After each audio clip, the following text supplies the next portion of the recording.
अस्सलाम वालेकुम फ्रेंड्स, कैसे हैं आप सब। उम्मीद करता हूँ कि आप ठीक ठाक होंगे। आज की जो वीडियो है इसमें बहुत ही प्यारे फूल रुटबैकिया की हम करेंगे सीडलिंग। ये मेरे पास रुटबैकिया के सीड्स हैं और आप देखेंगे इसके काफ़ी छोटे छोटे सीड्स होते हैं। सीडलिंग करने के लिए मैं दो गमले जो है वो यूज़ कर रहा हूँ। ये दोनों 6-6 इंच के गमले हैं मेरे पास और इनमें मैंने सॉइल पहले से डाली हुई है। इनकी जो सॉइल है इसकी मैं आपको रेशो बता देता हूँ। तो दोनों गमलों में मैंने जो सॉइल डाली है इसमें 50% गार्डन की सॉइल है, नॉर्मल जो मिट्टी होती है गार्डन वाली, जबकि 25% इसमें मैंने ऑल पर्पस कंपोस्ट मिक्स किया है और 25% मैंने इसमें सैंड यानी रेत मिक्स की है कंस्ट्रक्शन वाली। तो ये तीन चीज़ें मिक्स करके मैंने ये सॉइल बनाई है। सबसे पहले मैं इनको थोड़ा सा हमवार कर लूँगा गमलों को, क्योंकि रुटबैकिया के जो सीड्स हैं वो बहुत छोटे होते हैं। तो अगर जगह हमवार ना हो तो कोई सीड्स जो है अगर बहुत गहरे चले गए या कुछ ऊपर रह गए तो इस तरीके से फिर अच्छे तरीके से स्प्राउट नहीं करते। तो बिल्कुल किसी भी हाथ से या किसी भी और चीज़ से इसकी जो सॉइल है वो जगह जो है वो कोशिश करना है कि जितनी ज़्यादा हमवार हो जाए उतना बेहतर है।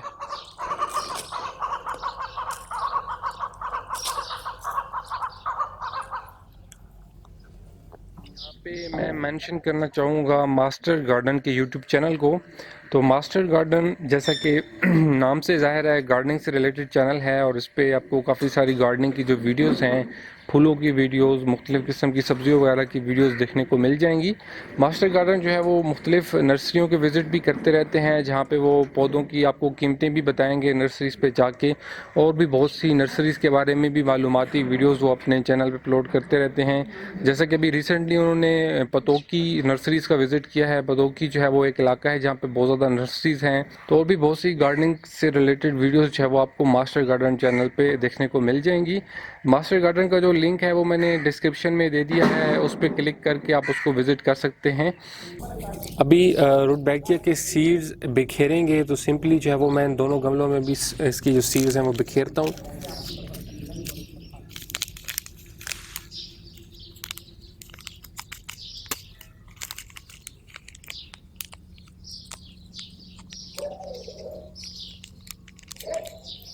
तो कोशिश करना है कि जितना ज़्यादा अच्छे तरीके से फैल के बिखरें सारे गमले में तो बेहतर है, ताकि हर जगह अच्छे तरीके से पनीरी बन जाए। तो इस गमले में भी मैं डालता हूँ।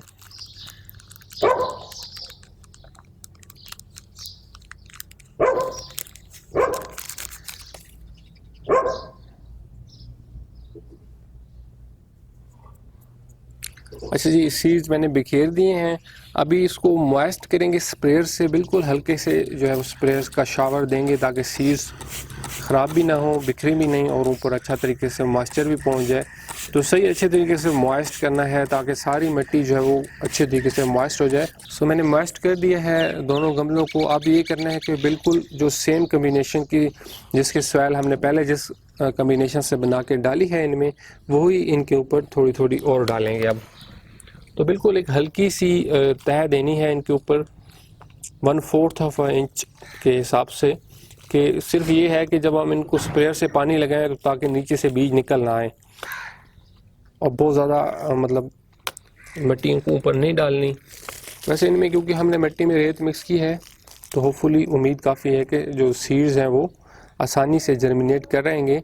रेत का ये है कि मिट्टी को ये जमने नहीं देती, तो इसलिए सैंड ज़रूर मिक्स की जाती है सीड्स लगाते हुए। अच्छा जी फ्रेंड्स, अभी इनको एक दफ़ा थोड़ा सा फिर मैं जगह को हमवार कर लूँगा ताकि जब हम पानी लगाएं तो हमें आसानी हो। दोनों गमलों को जो है वो हल्का हल्का, अब दोबारा इनके ऊपर इतना ज़्यादा प्रेशर नहीं अप्लाई करना, बिल्कुल हल्का हल्का हाथ से इनको जो हमवार कर लिया मैंने। अभी अगेन इनको स्प्रेयर से जो है वो मॉइस्ट करेंगे ताकि सारी की सारी मिट्टी जो है वो अच्छे तरीके से मॉइस्ट हो जाए। और फिर इन गमलों को जो है वो मैं रखूँगा दोपहर के टाइम पे, इनको मैं ग्रीन हाउस नेट के शेड के नीचे रखूँगा। सुबह और असर की धूप इन पे पड़ती रहे तो कोई इशू नहीं होता, लेकिन इनको खुश्क नहीं होने देना होता, मॉइस्ट इनको रखना होता है। और अगर ये खुश्क बहुत ज़्यादा होने लगे तो फ़ौरन इनको दोबारा जो है वो स्प्रेयर से मॉइस्ट कर लेना है। अभी रुटबैकिया का जो है वो टैग लगा लेते हैं ताकि हमें पता लगे कि हमने कौन सी जो सीड्स हैं वो उसमें लगाए हैं। तो ये मैंने इसमें टैग लगा दिया।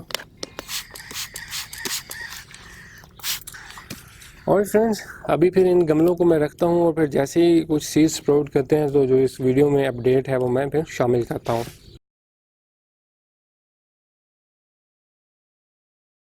5वां दिन है रुटबैकिया की सीडलिंग की हुए और अभी इसकी काफ़ी अच्छी जर्मिनेशन हो रही है। काफ़ी सारे जो सीड्स हैं वो स्प्राउट हो चुके हैं और चिड़ियों के डर की वजह से मैंने इसके ऊपर जाल भी लगा दी है। तो दोनों गमलों में ही काफ़ी अच्छी जो है जर्मिनेशन हो रही है। दूसरे गमले में भी काफ़ी सारे सीड्स जो है वो निकल चुके हैं और अभी कुछ न्यू सीड्स भी इसमें निकल रहे हैं।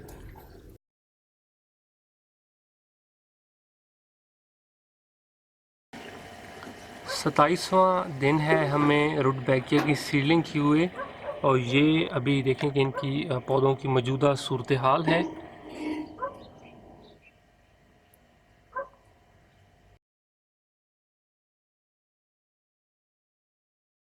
आज 40वां दिन है हमें रुटबैकिया की सीडलिंग की हुए और अभी इनका जो साइज़ है पनीरी का वो इस काबिल हो चुका है कि इनको यहाँ से निकाल के इनकी मतलूबा जगहों पर ट्रांसफ़र किया जाए। तो अभी मैं इनको फ्रेंड्स निकालने लगा हूँ और इस तरह से जो गमले होते हैं इसमें से जो पनीरी निकालने का तरीका है वो मैं आपको दिखा देता हूँ। तो पहले मैं इनको पानी लगाऊँगा ताकि जो हमारी मिट्टी है वो नरम भी हो जाए और गीली भी हो जाए, ताकि जड़ों के साथ जब हम पनीरी को निकालें तो वो चिपकी रहे। तो अच्छे तरीके से मैं दोनों गमलों को मैंने पानी लगा दिया है। अब थोड़ा सा वेट करेंगे कि जो पानी है ये सारा जज़्ब कर ले मिट्टी और फिर उसके बाद पनीरी को यहाँ से हम निकालते हैं। और व्यूअर्स अभी जो मिट्टी है वो काफ़ी हद तक गीली हो चुकी है। वैसे तो इसको जितना ज़्यादा टाइम दिया जाए उतना बेहतर होता है कि नमी जो है वो बिल्कुल एंड तक पहुँच जाए। सारी मिट्टी अगर गीली हो तो फिर जब हम पनीरी निकालते हैं तो उसकी रूट के साथ जो वो सही अच्छे तरीके से चिपकी रहती है। तो इस तरह के जो गमले होते हैं इनको उसमें से ये पनीरी निकालने के लिए सिंपली हम इनको उल्टा करके अगर किसी चीज़ पे थोड़ी सी ठोकर दें तो ये जो है वो बहुत आसानी के साथ इस तरीके से उल्टे किए जाएं तो वैसे ही निकल आता है। अगर निकल ना भी रहा हो तो किसी दूसरे गमले पे थोड़ी सी ठोकर दी जाए तो ये बहुत आसानी से निकल आता है। अभी मेरे एक हाथ में कैमरा भी है तो इसमें से मिट्टी जो है वो निकल रही है, तो मैं कोशिश करता हूँ कि इसको आहिस्ता से निकाल लूँ। तो ये देखें कि फ्रेंड्स सारी की सारी जो हमारी निकल आई। तो इसमें देखें कि मेरे पौधे जो है वो थोड़े से ख़राब भी हो गए। तो इसको दूसरे हाथ से नीचे से थोड़ा सा पकड़ कर अगर निकाला जाए तो इस तरीके से बहुत आसानी के साथ निकाला जा सकता है। अभी फ्रेंड्स इसमें मिट्टी जितनी ज़्यादा हम इसको गीला करेंगे उतना आसानी होगी। अभी इसकी यहाँ पे मिट्टी देखेंगे ये थोड़ी सी खुश्क है, तो खुश्क मिट्टी फिर जब हम इसमें पनीरी अलग-अलग करेंगे, एक-एक प्लांट करेंगे तो इसका जो है वो फिर ऊपर से उतर जाती है। तो देखेंगे अभी गीली मिट्टी होगी तो हमारे जो प्लांट्स हैं इनको हम इस तरीके से बिल्कुल आसानी के साथ जो है वो ये देखें कि एक-एक पौधे को हम इस तरीके से अलग-अलग करके इसको फिर अपनी मतलूबा जगह पे जहाँ भी हम शिफ्ट करना चाहें लगा सकते हैं। इस तरीके से सारे गमले को ही हम अच्छे तरीके से अगर गीला हो तो और आसानी के साथ जो है वो इसको इसी से एक-एक पौधा अलग-अलग निकाल के लगाया जा सकता है। और जब हम पनीरी शिफ्ट करते हैं तो उस टाइम पे इसको अच्छे तरीके से पानी लगाना होता है और फिर जब कुछ दिन गुजरते हैं तो इसकी जो रूट्स हैं फिर वो तब तो खुद ही लगना शुरू हो जाती हैं। शुरू में इनको अच्छे तरीके से पनीरी को पानी लगाया करें जैसे ही किसी जगह पर शिफ्ट किया करें। तो फ्रेंड्स ये थी हमारी रुटबैकिया फ्लावर की सीडलिंग। अब बाकी जो फूल हैं उनकी बनिस्बत थोड़ा सा ये ज़्यादा टाइम लेती है, तो उम्मीद है कि आप आसानी के साथ रुटबैकिया फ्लावर की सीडलिंग कर सकेंगे। मेरे चैनल को अगर आपने अभी तक सब्सक्राइब नहीं किया तो काइंडली से ज़रूर सब्सक्राइब कर लें। अपना बहुत सा ख्याल रखिएगा। फिर होपफुली किसी और वीडियो में किसी और टॉपिक के साथ बात होती है। तब तक के लिए बाय बाय।